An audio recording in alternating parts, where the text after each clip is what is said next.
Haye, Matt Rakhmanovich with the UFC will begin. Thank you very much, and thank you everyone for joining. Today we'll actually be breaking this conference call in two with UFC President Dana White joining us in the second half of the call. But first, we have joining us a fighter many people call the greatest mixed martial artist in the world.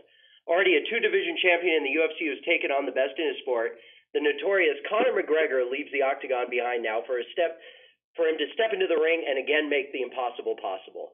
Challenging an icon of boxing, the undefeated 49-0 Floyd Money Mayweather. This will be his toughest test yet. Can Conor shock the world? We'll all find out August 26th, live from the T-Mobile Arena in the fight capital of the world, Las Vegas, Nevada. Without further ado, I turn the call over to your questions for the notorious Conor McGregor. What's up? Hello?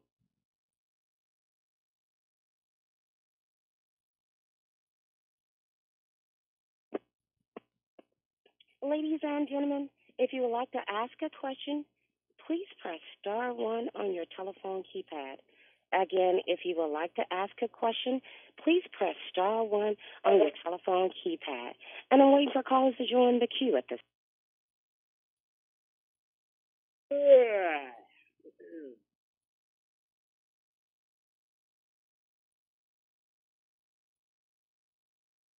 Huh? No questions? All right. Thank you all. I'll be on my way. We're going to the first one right now, Conor.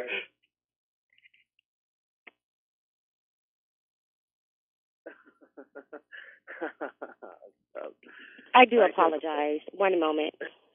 Our first question is going to come from Damian Martin. Please go ahead.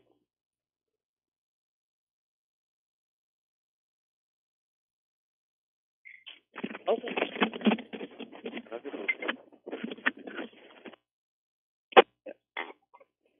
Can you give me one moment while I open up this line? I do apologize for the inconvenience. No problem.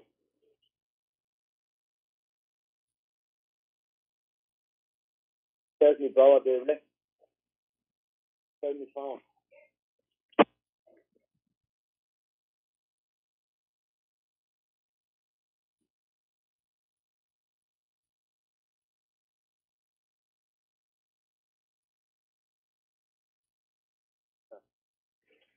I do apologize. Could you please press star 1 again? Ladies and gentlemen, if you would like to ask a question, could you please press star 1 again?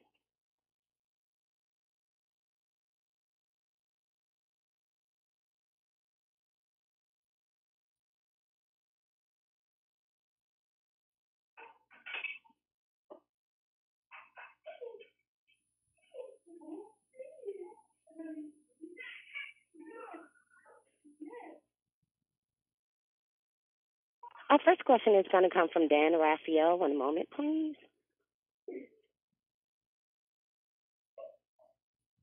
From ESPN, please go ahead. Thank you very much. Hello, Conor. Hello, how are you? I'm doing great. Conor, I wanted to get your reaction today to the ruling that the Nevada State Athletic Commission made that will allow the request that you and Floyd made to reduce the size of gloves from 10 ounces to 8 ounces. Can you give me your thoughts about that ruling? Yeah, I'm very happy with how the Nevada State Athletic Commission handled it. I think they handled it fairly. They listened to both requests and just the overall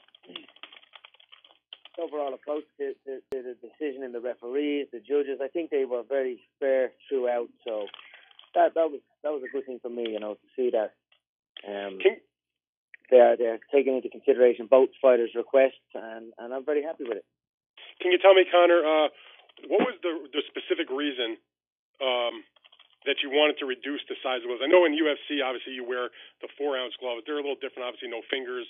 Some suspect that if you wear 8 ounce in the boxing match, it would be greater for your punching power. Others surmise that perhaps it would allow Floyd to have faster hands, which he already has fast hands. What was your specific reason for wanting the smaller gloves? I think that's it in a nutshell right there. You've got pros and cons on both sides. You've got both athletes asking for the request, and then you've got me also coming up in ounces from what I'm used to. I know some in the media are like, oh no, it's 10, it's 8, but hey, look what I fight with. I fight in 4-ounce gloves, fingerless gloves. The knuckles are barely covered in what I am used to. So it benefits both in certain ways. So I'm very happy with it. What kind of gloves will you wear in the fight? What brand? You know, we're still in discussion with that. So it's still another bit. Okay, thank you very much, Conor. Appreciate your time. Thank you. Our next question is coming from George Willis from the New York Post. Please go ahead. Hello, everyone. Hello, Conor. Wanted to ask you, there's been a lot written about you. I wanted to know, might there be 2 or 3 things that people don't know about you that hasn't been written before? Oh, wow. You know, I don't know. Well, what you see with me is what you get. I am the same person on and off the camera. A lot of people like to say I'm not. Obviously, there's different moments. You'll catch me if you catch me against an opponent or someone on face. I'm a little different then. But I portray myself as who I am. So what you see is what you get with me. And there's been many articles, many stories, many things written. But you know, it's been okay, I suppose. It's just I am who I am. I speak the truth for what I believe, and people portray that in many ways. So I'm pretty open, and what you see is what you get with me. Anything like to cook? Maybe any other hobbies? Changing diapers now lately, like that? Yeah. No, I'm razor quick with the diaper changes. In fact, I'm so quick lately, you might see me even change it. You know, right now I have a nutritionist who's been with me for this camp, bringing in the weight. So that's the cooking out the window. So he's been living with me since. It must be 3 months now. We've had one hell of a camp. It's been one long stretch, a lot of hard work, a lot of dedicated and focused work, and then of course the nutrition has been the focus on nutrition has been top of the range, and that's why I'm in peak physical condition at this moment, 10 days out. Now we are closing in on the weight cutting phase, and then we weigh in and we fight. So that's about it. I'm an open book, you know. Yeah, and one more from me. How have you approached the challenge of possibly going 12 rounds in this fight? I mean, we've adjusted certain timings in my cardiovascular preparation. We've certainly on the endurance phases we've stretched it out to accommodate the 12 3-minute rounds. It's actually been very enjoyable to go from 5 5-minute rounds, which is what I'm used to, which is 25 minutes, to 12 threes in the boxing, which is 36 minutes. You've got to factor in there's not as much grappling. There is still clinch work and that, but not to the extent of a mixed martial arts bout where you can end up on your back and you've got to tactically work your way back to your feet, which is very draining. But it's a different kind of cardiovascular training. So we've adjusted some things, and I feel absolutely amazing. I've done multiple 12-round fights in the build up to this. I've done 12 rounds just last night. We are more than prepared. Myself and my training my team that have formulated the McGregor Fast program. This is a cardiovascular training program that we formulated after I suffered my first defeat in the UFC to Nate Diaz. We formulated it for the Diaz 2 rematch, and he was a triathlete with a big weight advantage, much bigger man, and can go for days. That's what he specializes in. He has a gas tank, an unrivaled gas tank. So we had to come up with a special formula and a special method to train, and that's what we've done. And we done it, and we created the McGregor Fast program, and I've been on that since about a week after that. It was first loss, and since then I've had, I believe, 2 bouts under that, and now this will be the 3rd one. So I've been on this program over a year now, and you'll see the results. I mean, to be able to go from 5-5 to 12 threes, and we've done it pretty seamlessly as well. I'm very, very, very proud of it, and I'm very excited to go in and represent the McGregor Fast program on August 26th as well. Great. Appreciate it, Conor. Thank you. And our next question is going to come from Victor Mathis from the New York Times. Please go ahead. Hi. a while back, Floyd told Fight Hype magazine, Conor talks a lot of trash and people praise him for it, but when I do it, they say I'm cocky and arrogant. I'm telling you, racism still exists. I'm wondering if you see a difference between how fans treat you and Floyd, and whether you think race plays any role in that. Man, all you got to do is look at every single. I mean, how many times have I been slated by people? It's give and take here. I get my fair share of hate and my fair share of love also. You know, I believe it's a 50-50. I mean, look at every boxing analyst, and it's like I've been discarded, and it's like I'm not welcome. You know, I've felt it as well. So it is what it is. I don't think, for me, this is athlete versus athlete. I was upset that Floyd tried to bring this in. I thought that was a weak move on his part when he knows and his people truly know that it's not from me. Not that am I saying that there's not people on both sides that have this mindset where it's black versus white and this type of thing, but it's certainly something I do not condone. This is athlete versus athlete, and two prime physical condition athletes about to take part in an amazing event, and that's it on my end. So I'm disappointed to hear the way sometimes it's been portrayed, but I suppose it's just the nature of the game with the way things are going on in the world at the moment. But all I can do is stay focused on my craft and look to go out and put on a great performance for the fans who are supporting this event as a whole. Thank you. Our next question is going to come from Rick Macy's from the Washington Post. Please go ahead. Yeah, Conor, you just alluded to this, but what do you make of some in boxing circles being so dismissive of this fight? And is that something that motivates you? It's certainly motivating. I mean, it's the disrespect and the disregard to my skill set is I look at people so many times and they've their mind is closed. They've got a closed mind to how things can be done, or it's a set way and there's no other way. If that was the case, we'd never have reached across the waters in search of other land, or we never have went into space, or you know what I mean. You've got to have an open mind, and you've got to realize that there are other ways, and there is a time and a place for every single move. You've got to give respect for other disciplines and other styles. Like for instance, fighting is a complex game.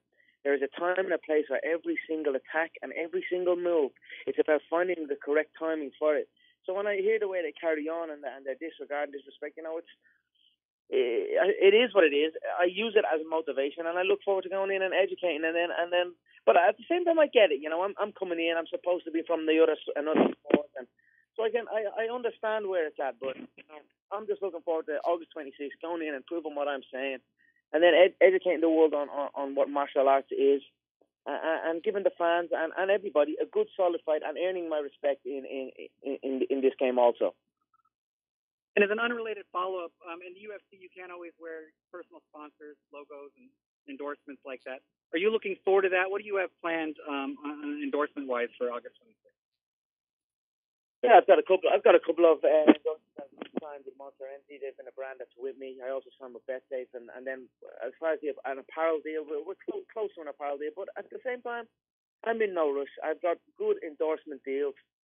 As far as in-ring endorsements, they are two that will be on the shorts, I believe. But look, there's so many moving parts in the game. I'm just kind of trying to roll with it. And look, it's 10 days from the fight time, so I leave this to my agency, my management agency at Paradigm Sports Management, to handle that side of the business. But it is certainly a good business. So I'm very happy with everything that's been going on the endorsement side.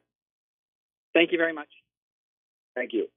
Our next question is going to come from Daniel Matthews from the Daily Mail UK. Please go ahead.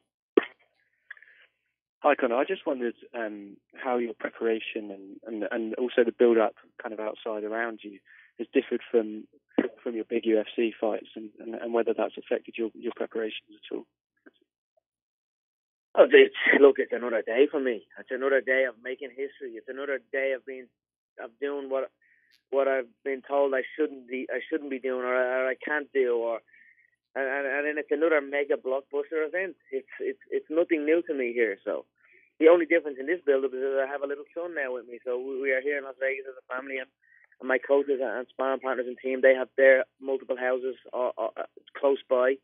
So it's just been for me. It's just been I go to the gym, I train really hard for that given day. I come home, I rest and chill with my family, and then I repeat.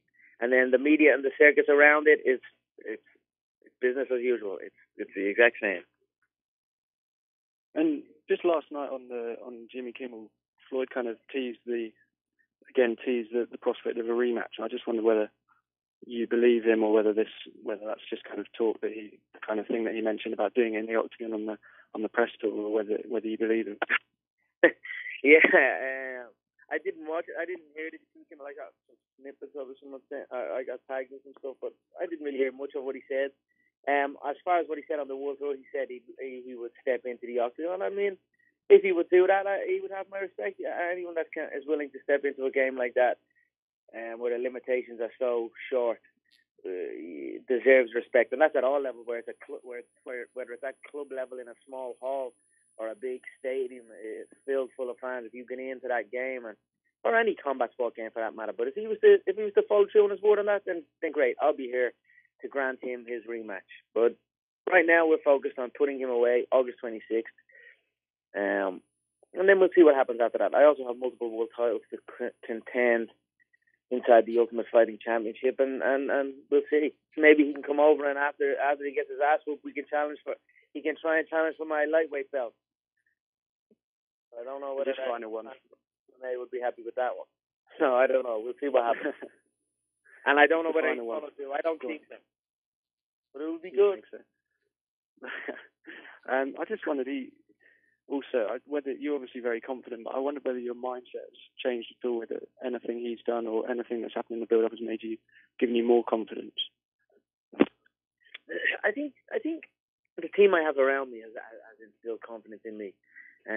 We have a solid team. It's been a growing team and an adjusting team throughout my career, and I think we just understand how it's done and how it's done correctly. And training's gone absolutely flawless. Everyone has a say. Everyone listens to each other. There's no my word is not final, and everyone's input is there, and then we come to the best solution off of everyone's input. And it's just been an absolute amazing camp, and the work obviously has been.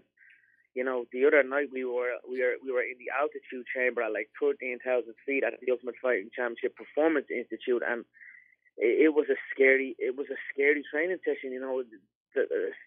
There's no way in hell that I am not ready to fight in the deepest of trenches in this contest. Like the training sessions and the practice that we've been putting in has been to hell and back. So we are prepared for every possible outcome. I believe now the gloves are 8 ounces. I don't believe he makes it out of the second round. Part of me is hoping maybe he can last, so the word of a lucky punch or that type of thing, which I've been labelled with before, even though I have multiple first round KOs, even though I have multiple under 1 minute KOs on my record. So part of me kind of wants to show some skill and to dismantle him that way, but I do not see it. I do not see him absorbing the blows in the first 2 rounds, but we are ready for absolutely every scenario. I'm ready to go to war for the full 12 rounds, and I'm ready to put him away in the first 10 seconds. So that's where my head's at. Brilliant. Thanks very much, and good luck. Our next question is going to come from James Dalen from Sky Sports. Please go ahead. Hi, Conor. You said you're happy with the 8-ounce gloves. Floyd has worn 8-ounce gloves in 46 out of his 49 fights. So for that reason, was there any consideration on your part to wear 10-ounce gloves just to inconvenience his side? No, not at all. I mean, that doesn't bother me. Again, I was already up 6 ounces from 4 to 10, so it's down a little bit from 10 to 8. So how often he's wore the gloves or any of that never factored into. I didn't even know that, for instance, so that didn't factor into my thoughts at all. I mean, I do not care about his record. I do not care about his achievements. Every fight is on a fight-by-fight basis, so that's the way we approach it. So. And if I can just quickly ask you about the referee, Conor, that was confirmed today. Was Robert Bird the referee that you asked for, and what do you think he will bring to this fight? Are you happy with it? They gave us options, and we didn't necessarily ask for any referee in particular. There was a referee or two that gave an opinion on the fight, and it was like a little bit, if that's the case, it's very hard for them to be considered. So that was where we were at with it, and then the referee.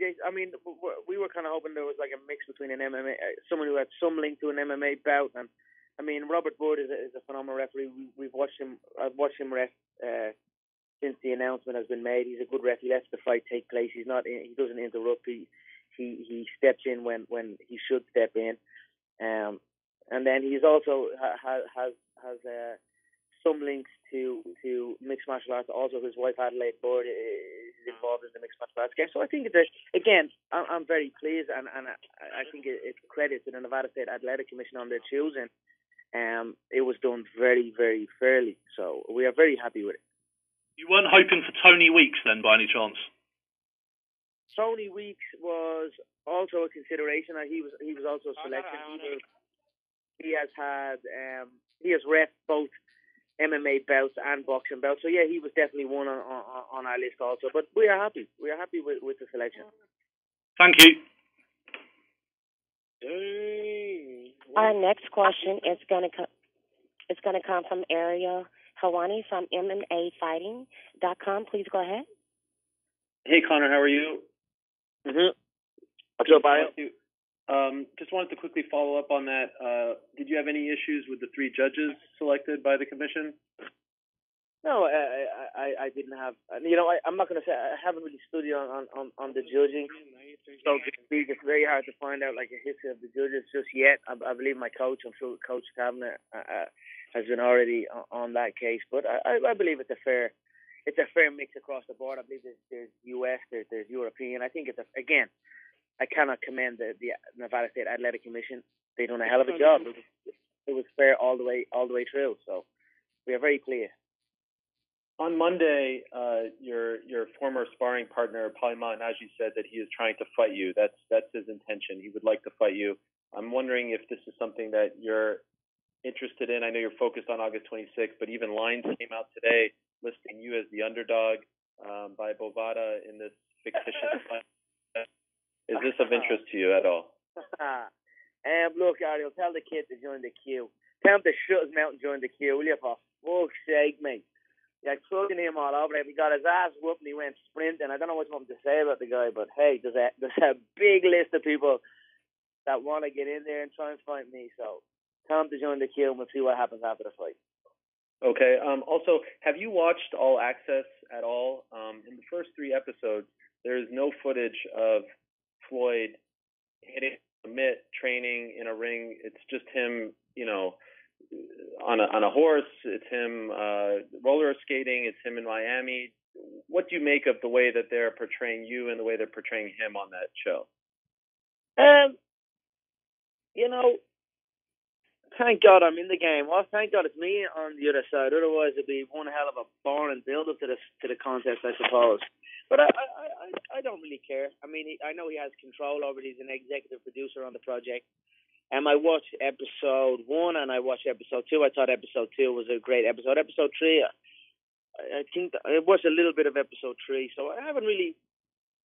It's been okay. It's a nice dynamic. I'm in the gym scheduling full-on bouts. He's at the ranch with the kids and the horse. So it's a nice dynamic. He's doing one thing, I'm doing another. So that's the way they're playing it. That's the way it is. I think the build-up is the build-up. Everyone's excited here. This is we could go radio silent. We could go radio silent, and this thing is still gonna blow everything out of the water. The public know what they're witnessing here. This is a special historic event, and everyone is very excited about it. So that's where I'm at. Okay, and just 2 other quick ones. Some fighters like Terence Crawford and David Haye have put out videos mocking your training. Have you seen these videos? And if so, what do you make of the response to your training on Friday? I've seen some videos. It is what it is. It's a lighthearted. I don't take it personally. If anything, I see stiffness in every single one of them. You must have the limbs free. Your shoulders must be disconnected. You must have the ability to disconnect your shoulders and reconnect it at the point of impact. people are and with that skill set is how you can change a jab to a hook in the blink of an eye, or a jab to an uppercut in the blink of an eye. It's the same thing with the hip flexors for kicks. If I throw a front kick to your midsection, if I'm tight in the hip and I can't free the leg like I can free my shoulders, like I showed one of many training methods on how to free the shoulders. If I can do that with my hip flexor, I can change the point of impact from the belly and switch it up to the head in a millisecond. This is just training methods, age-old training methods. That shoulder training method you saw was made very popular by the great Rickson Gracie, one of the pioneers of mixed martial arts. It's a shoulder loosening exercises. It gets the shoulders warmed up. You've got to do it correct though. If I seen David Haye hit pads with it. You can't hit pads with it when the shoulder is disconnected. You hit when the shoulder is disconnected, and you'll do serious damage to yourself. And David Haye is a man who's pulled out contests over a sore baby toe, so he must be careful with the way he hits hits pads. But it is what it is. I mean, again, we will educate as we go forward. It's a marathon, not a sprint. So I look forward to it. Lastly, you said that you want to defend your multiple world titles in MMA. Do you still consider yourself the featherweight champion? Oh, 100%. I mean, how can I not consider myself the UFC featherweight world champion and the UFC lightweight world champion?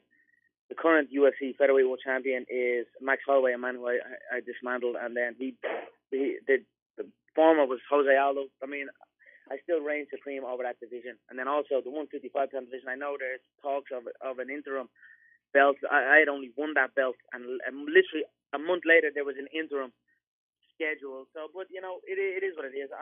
Everyone knows I am the multiple weight world champion of the UFC's featherweight division and lightweight division, and I look forward to going back and continuing where I left off. Thank you, Conor. Thank you. Our next question is going to come from Dan Rovell from ESPN. Please go ahead.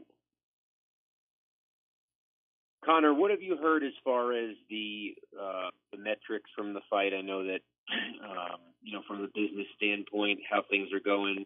I don't know how many updates you're getting from tickets and sponsorships and stuff like that, how much you concern yourself, but obviously money is of a concern. So how much have you been updated, and can you share anything?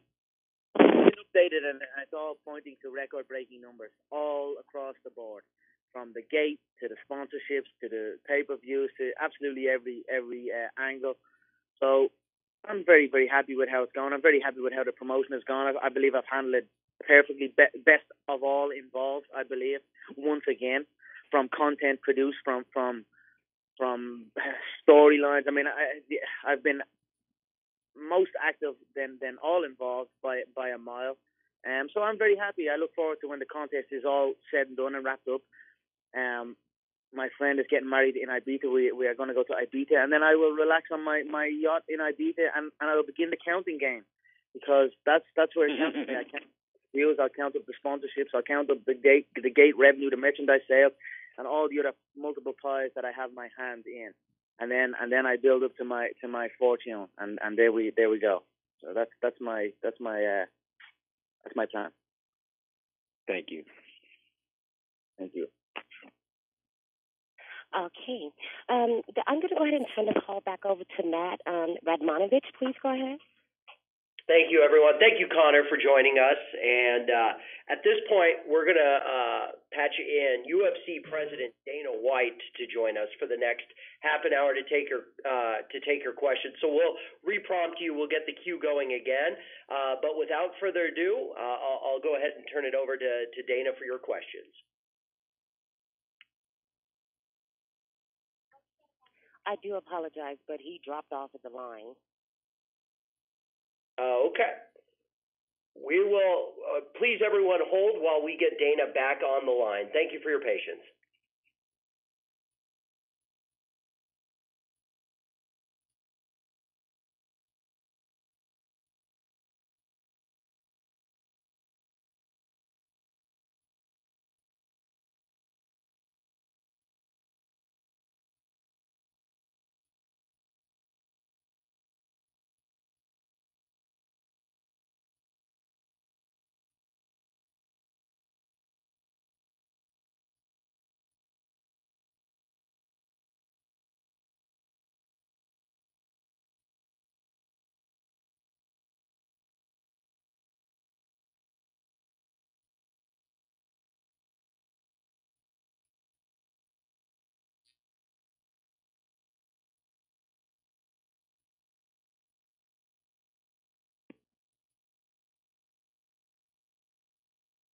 One moment, we're about to join Mr. White.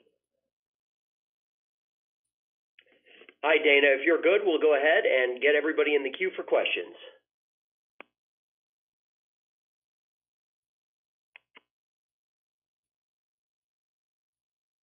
He's about to join now.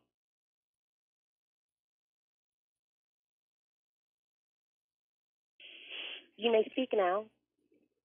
Hello? Dana, hey, Dana, we're going to go ahead and turn it over to questions if you're good on your end. I'm ready. Let's do it. All right. We'll get the queue going right now. Ladies and gentlemen, if you would like to ask a question, please press star one on your telephone keypad. Again, if you would like to ask a question, please press star one on your telephone keypad. And I'm waiting for callers to join the queue at this present time. Okay, our first question is going to come from Dave Ebert from Post Media Network. Please go ahead. Hey, thanks for the time, guys. Just so I'm clear, is Conor still on the line? No, I don't think so. He dropped off. Okay, all right. Hey, Dana, thanks for taking a couple minutes. Pleasure. So when James Toney came into UFC, everyone agreed, or the consensus anyway, was that the result, Randy Couture winning, was pretty inevitable. With Conor going into the boxing world as opposed to Toney coming into the MMA world, why do you think there isn't that inevitability that there was when Toney came into MMA? Well, I think a lot of people believe there is, but the difference is obviously, he came into a sport where there were so many different weapons and so many different ways to beat him.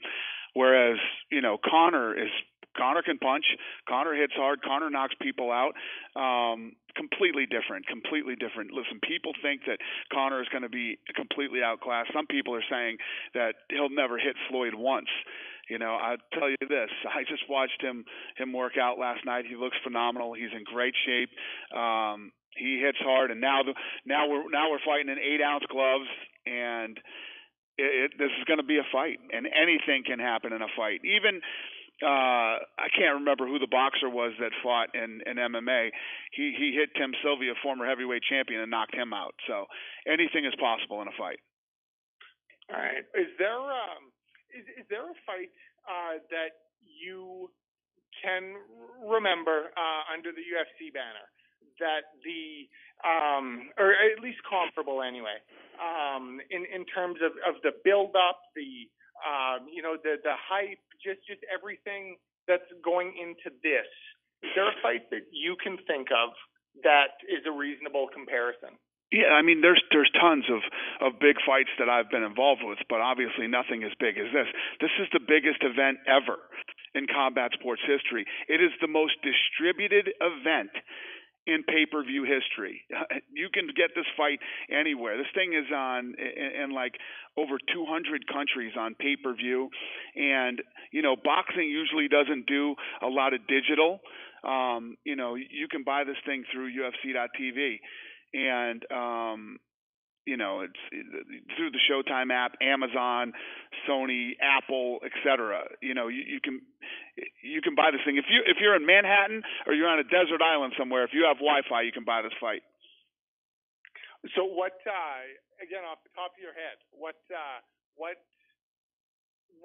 do you classify as your your biggies as far as the promotion and the build-up? Well, it depends. I mean, it depends on what time you're talking about it.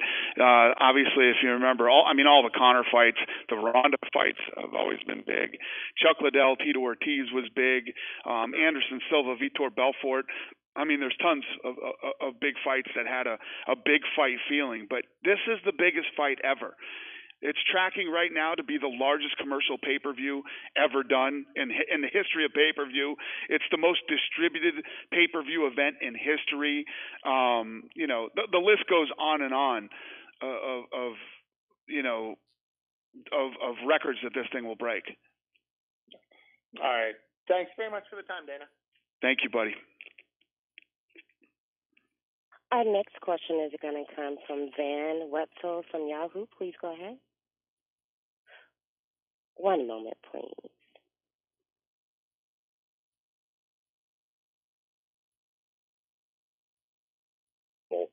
And Your line is live, Mr. Wetzel. I'm sorry. Please go ahead. Can you hear me now? Yes, I can hear you. Hey, Dana. Hey.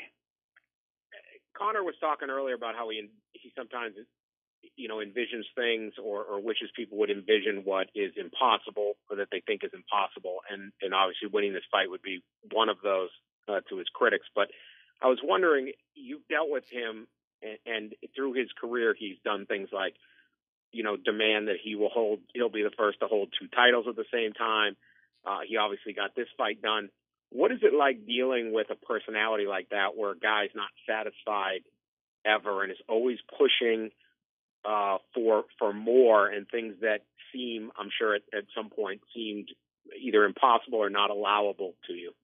Yeah, I love it. I mean, that's why I call the kid the unicorn. To accomplish great things in life, you have to take huge risks. And who takes more risks than Conor McGregor? I mean, when the guy's a huge star, the fight falls out a week before, he'll fight anybody. He doesn't care. He believes in himself so much that he will literally fight anybody. Most of the guys on the roster are like, yeah, I haven't trained for him, I didn't prepare for this guy, and they won't take the risk. They'll cancel the fight, and that's the way most normal people are, not this guy. Floyd Mayweather and the talk started about these guys fighting. Never once did he say, absolutely demand that he fights me in MMA. He said, no, I want to go and fight Floyd in his own world. I want to beat him at what he does the best. We actually have this thing that we're coming out with next week that we're going to, put out on social media and other places where Conor starts off 5-6 years ago saying, Dana, you will sign me into the UFC. I will be your biggest star. I will win 2 world titles, and all this stuff that he's laying out that's going to happen before I had ever even heard of Conor McGregor. So just 2 quick things. Do you recall the first conversation or first time he broached the Floyd Mayweather? Can you take us to that conversation when it came up and you discussed it, and what were your thoughts at that time? Well, I think the first time I remember the Mayweather thing was those guys were going back and forth. And I was like, this is crazy that Conor and Mayweather are talking smack to each other right now. Then Conor told me he wanted to fight him, and I was like, what? Why? What's the point in even talking about this? That guy's never going to fight in MMA. And he's like, no, I want to box him. And I was just like, all right, well, that's crazy. And again, it's one of those things I thought would never happen. Not forget about the whole, what would the rules be? All that. I was like, we'd never get a deal done with these guys. It would be impossible to get this deal done. Then the first time this thing even started to get serious was I was on ESPN and I threw out, tell you what, Floyd, I'll give you $25 million. And then TMZ got him somewhere, and he hung his watch out the window and said, you see this watch? And I don't know what that meant. The watch was $25 million. I don't know. But that's what started the negotiations when I put out the $25 million offer. So on all of this stuff, are you, he calls himself Mystic Mac. Are you now a believer in Mystic Mac?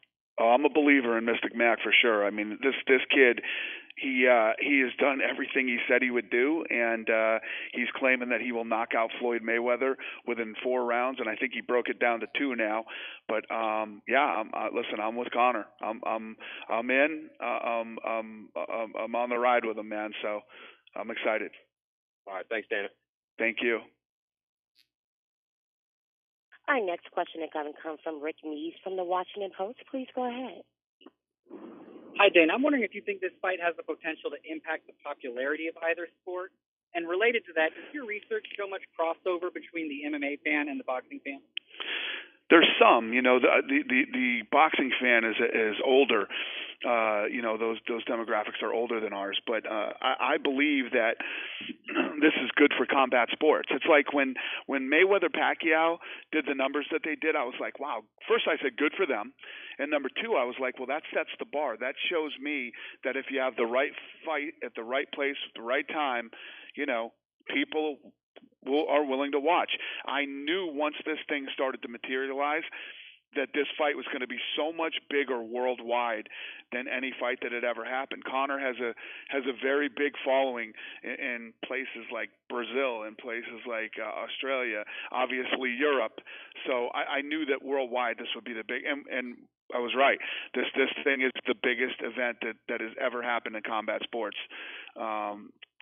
This fight will reach over 1 billion homes worldwide. So it could help both sports. Could it hurt either sport, depending on what the outcome is? I don't think it hurts either sport. I think this is one of those cool situations where two guys are willing to take the risk to fight each other. And I think that, this thing has captured the imagination of people. I mean, that's how this fight was built. This fight was really built through the fans and the media. Thank you very much, Dana. Thank you. Our next question is going to come from Garrett Davies from the Daily Telegraph. Please go ahead. Thank you very much. Good afternoon, Dana. Hey, buddy. Could I ask, first of all, has your respect for Floyd Mayweather and his team grown through this process? Because obviously you have been working very closely together now over the last kind of 8 weeks, if you like. Definitely. The worst deals to be involved with are people that aren't very smart but think they are. They're the most dangerous kind. And Mayweather's team isn't that at all. These guys are actually very, very smart guys. And when I say that is because when problems pop up, it's always hard to fix with people who aren't too bright. Then it's always the small stuff and not the right things to be arguing about. These guys are real easy to deal with. Secondarily, obviously the ruling by the Nevada State Athletic Commission, another first to do with the event, that they allow 8-ounce gloves just as a one-off on this occasion. What's your take on how the 8-ounce gloves will affect each man? We heard earlier, we were talking to Conor about potentially it gives him more power with his strikes, with his punches, but it gives Floyd faster hands potentially. How do you see the 8-ounce gloves affecting the contest? I agree. I think it affects the contest a lot. First of all, yes, Floyd will be faster with 8-ounce gloves, but Floyd is a defensive master, and he has less glove for less defense. Conor hits like a truck. Smaller gloves favor him big time, so it affects the fight big time. And from what you said just then, do you think it just marginally works in the favor of Conor then? I think it absolutely does. Yeah, I love the fact that when we were in the original negotiations, it wasn't even something they would talk about, 8-ounce gloves. So I don't know what's changed in the last, however long ago we did the deal, but I'm glad it did. I think it makes it so much more fun. Thank you. And the final thing from me, one of the things that hasn't been spoken out about much is obviously Conor has a great kind of team around him. You will have met his family and his friends, particularly his family. I mean, his two sisters and his mother and his father, Tony and Margaret. And how much do you think they have gone into making this young man? Because he's not from a ghetto. I know he's from a tough working class area, rather like South Boston, where you're from Crumlin. But do you subscribe or ascribe a lot of the credit to the family for the way Conor is as well? Oh, definitely. I mean, you have to, but at the end of the day, he's a special kid, man. He's just I call him the unicorn. He's different than anybody I've ever dealt with. I like how he is willing to put everything on the line. I've never seen anybody who believes in themselves more than this guy does, and believes in when he makes up his mind and what he's going to do. He absolutely 100% believes it, breathes it, lives it. It's fascinating. Final thing from me, just on that as well. What noises were you making watching him spar last night? What were the noises coming out of Dana White? I was very quiet and sat there and just watched, and he sparred with a really fast, talented kid, and it was a good session. And Conor worked like a dog last night. He's in great shape. He's hitting really hard right now, and he's in a very good place. I loved watching it last night, and I feel good about this. If he beats Floyd and he comes back for a couple of fights in the UFC, would it not surprise you if he beats Floyd Mayweather, if he starts calling out Canelo and Golovkin? Yeah, I nothing with Conor would surprise me. That's not what I want to have happen, but it wouldn't surprise me. Many thanks, Dana. See you next week. Thank you.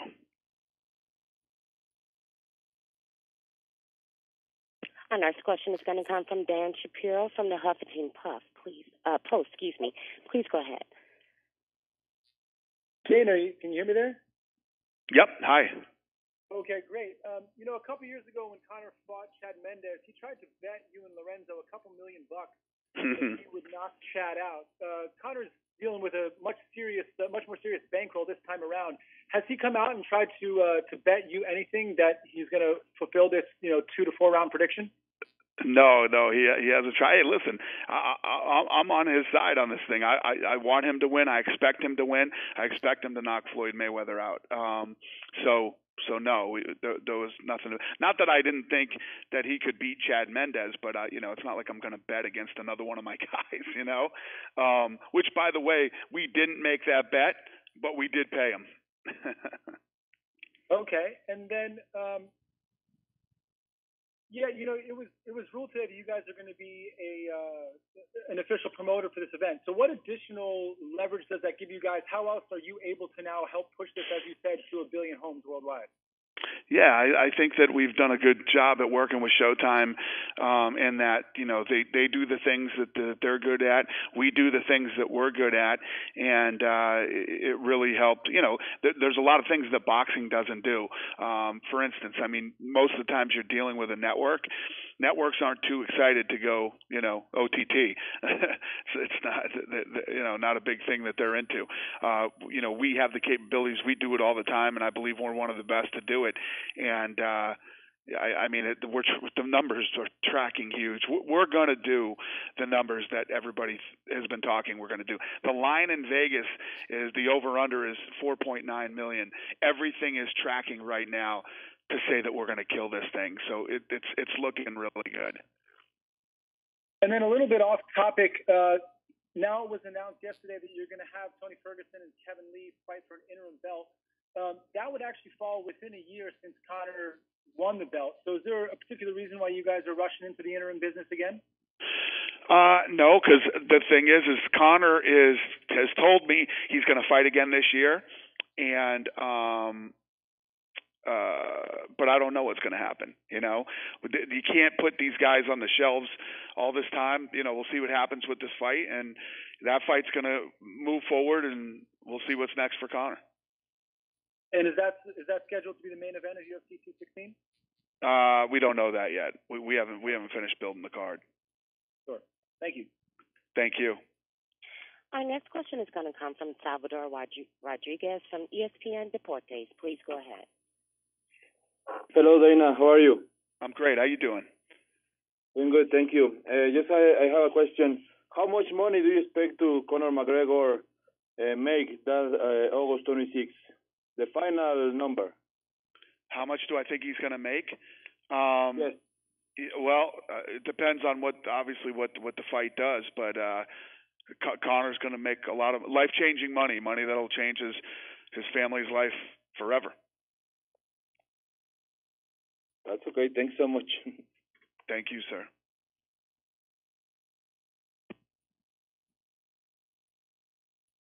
Our next question is going to come from George Willis.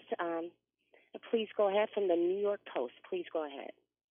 Hi, Dana. How you doing? Good, George. How are you? Good. Just wanted you to talk about the impact of social media on this fight. You're talking about 1 billion homes. That's got to have a huge impact.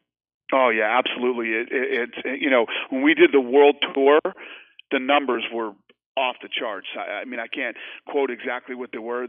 I don't have them in front of me, but if you ask our PR team, they can give you those numbers. Great question. It was incredible how many people. The first day, I can't remember. It was something crazy. Like the first day, the first stop in L.A., something like 12.5 million people watched it just on our Facebook alone. Maybe it was between 12 and 20 million or something like that. I can't remember, but that was just on Facebook the first day. So yeah, the numbers were massive. Mm-hmm. And even something like the Pauly thing that just kept going and going and going. Do you think that added to the eyeballs you're going to get the night of the fight? Yeah, listen, obviously the whole Paulie thing popped up out of nowhere. You know, that thing happened and went down, and it's funny all the twists and turns that happen when you're promoting a fight like this. And yeah, you know, obviously he was saying all this crazy stuff for like 5 or 6 days, and then finally I was like, you know what, I'm going to put out some of the footage here and just stop all this craziness. And when I put the footage out, I mean, just to give you another example, just the footage on my Instagram alone, it was both on Instagram are over 1 million. My Facebook was over 2 million, and Twitter was close to 2 million too, just on mine. That doesn't include, you know, everywhere else it went. We see a lot of the things about Conor the fighter. Are there a couple of things, Conor the person, that people aren't too familiar with that maybe that stand out to you? Yeah, I mean, Conor the person is a very loyal guy. He's a good guy. If you look at the people he's around, he's very, very, very loyal to his country and his people, obviously. And then his friends, the guys are the same guys that have been around him. He doesn't try to go, you know, maybe I should go train with this trainer or this camp or these guys. He's very loyal to his own. He's a very smart kid when it comes to fighting. His fight IQ is brilliant. Then he's actually a smart businessman too. Kid's made a lot of really good decisions, and you know, even when he deals with us, he's a very bright guy. Yeah, he likes to. Floyd likes to say that Conor stole his blueprint. Do you think he did? Stole his blue? No, the thing is that's scary is in a lot of ways I think they're very similar guys, you know. It's not like you can just go out and say, hey, I'm going to act like this guy or I'm going to act like that guy. Conor is who he is, you know. You know, every city he goes, he's in a different Bentley or a different Rolls Royce, or you know, so you know, you got to be like that. Listen, I've never been in a Rolls Royce in my life. Like one of the first ones I ever saw was Conor's in New York. You know, so you're either that type of guy or you're not. Right. All right, Dana, appreciate it. Thank you. That was actually our last question. I'm going to go ahead and turn the call back over to Rat Medmanovich. Please go ahead. Thank you, everyone. And thank you to our speakers today, Dana White and Conor McGregor. We look forward to seeing everybody here in Las Vegas next Saturday, August 26th at the T-Mobile Arena for what's going to be a great evening of fights. Thank you, everyone. Thank you, everyone, for joining. May all disconnect and have a great day.